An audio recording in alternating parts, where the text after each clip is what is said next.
Imagine you're in the middle of the desert. You haven't had water in 2 days. You can barely walk. Your tongue is stuck to the roof of your mouth. Suddenly, two people appear. One offers you a glass of water. The other offers you a 1-carat diamond. Perfect, brilliant, valuable. Which do you choose? Obviously, the water. The diamond is useless if you're dead. But now imagine you're at home, comfortable, with the tap 2 meters away. You're given the same offer. A glass of water or a diamond. Now you choose the diamond. Of course. What changed? Water is still essential for life. Diamonds are still a dispensable luxury. And yet, under almost any normal circumstance, a diamond is worth infinitely more than a glass of water. This puzzle baffled economists for more than a century. And solving it forever changed the way we understand prices. In the previous episode, we met Adam Smith and his idea of the invisible hand. We saw that self-interest, channeled by competition, can coordinate an economy. But Smith left a puzzle unsolved that we need to tackle today. Why are things worth what they're worth? Why is a diamond worth more than water? Who decides prices? And how do you arrive at a specific number? Today we're going to find the answers. And along the way, we'll meet the most fundamental tool in all of economics, supply and demand. Adam Smith himself posed the paradox in The Wealth of Nations. Nothing is more useful than water, he wrote, but with it hardly anything can be purchased. A diamond, on the other hand, has very little use value, but can be exchanged for a large quantity of other goods. Smith called it the paradox of value. And he couldn't solve it. His explanation was that value depended on the labor needed to produce something. Water is abundant and easy to obtain.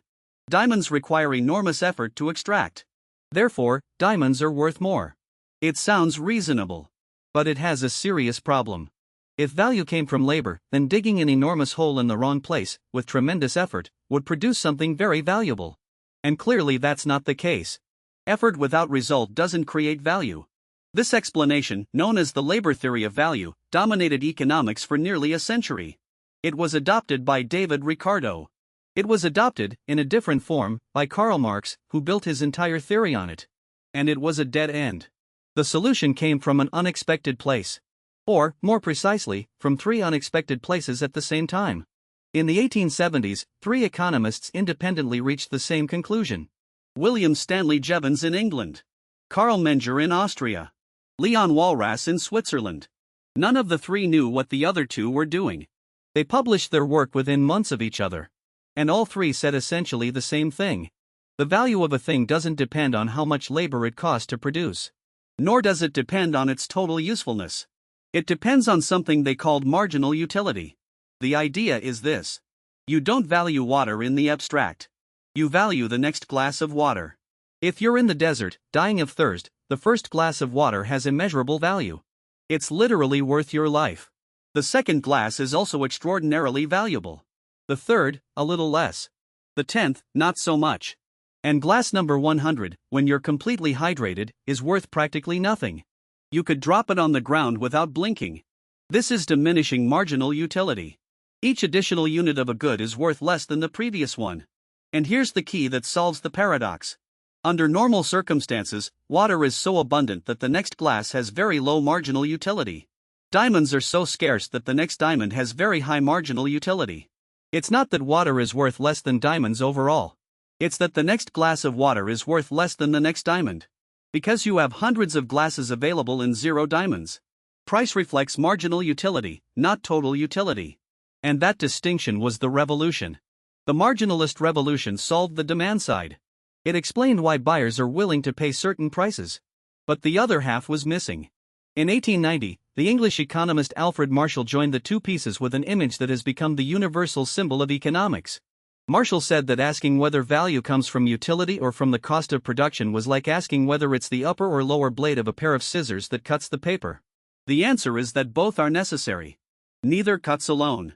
Marshall drew 2 lines crossing each other.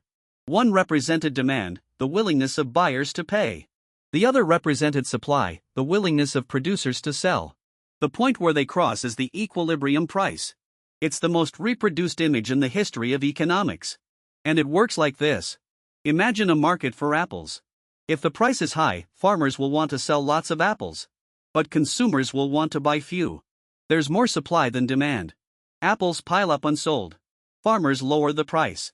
If the price is low, consumers will want to buy lots of apples.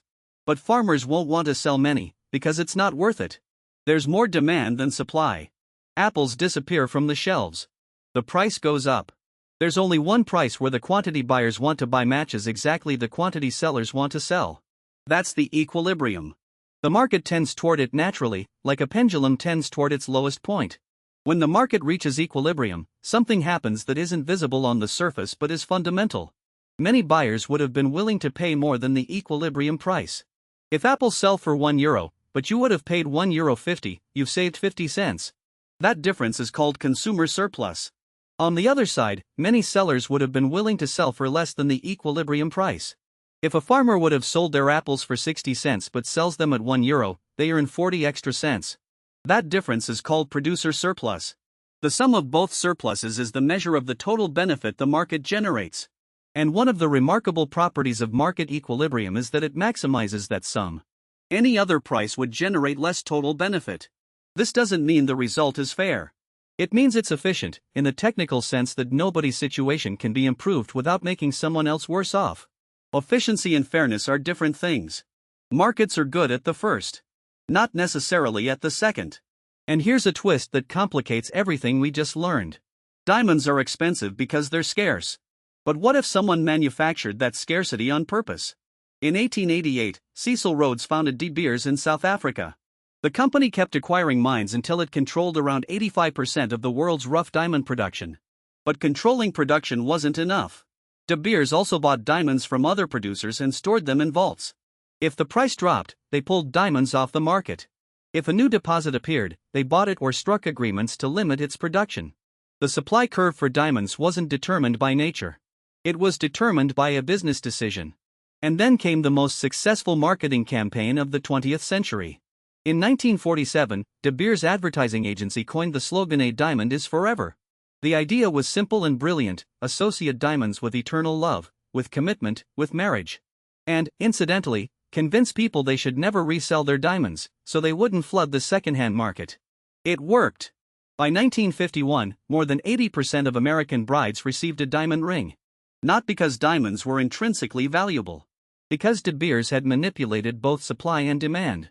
Supply and demand determine prices. But someone can manipulate both supply and demand. That's a lesson worth remembering. Marginal utility isn't just a theoretical concept. It explains something profoundly human. For a wealthy family, an additional euro has very little marginal utility. They barely notice the difference. For a family struggling to make ends meet, an additional euro can mean the children eat dinner that night. This has enormous implications. If the marginal utility of money is diminishing, then transferring €1 from a rich person to a poor person increases society's total utility. The rich person barely notices the loss. The poor person experiences a huge gain. This argument, taken to its logical conclusion, is the theoretical basis for progressive taxation and redistribution programs. But it also has its critics. If you redistribute too much, its detractors say, you reduce the incentives to produce, to invest, to start businesses. And in the end, everyone ends up worse off. How much redistribution is the right amount? It's one of the most important questions in economics. And, like so many others, it doesn't have an answer that satisfies everyone. 3 ideas to take away from this episode. First, the diamond water paradox is solved by marginal utility. We don't value things by their total usefulness, but by what the next unit contributes. Water is abundant, so its marginal utility is low. Diamonds are scarce, so their marginal utility is high. Second, Alfred Marshall joined supply and demand in his famous scissors. The equilibrium price is the point where the quantity buyers want to buy matches the quantity sellers want to sell. Third, supply and demand can be manipulated. De Beers proved that scarcity can be artificial and that demand can be created through marketing. Understanding how prices form is the first step toward detecting when they're being distorted. Supply and demand set the price. But that price is much more than a number on a tag. It's a message.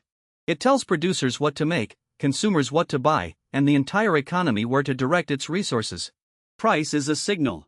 And in the next episode we'll discover what happens when someone tries to silence it.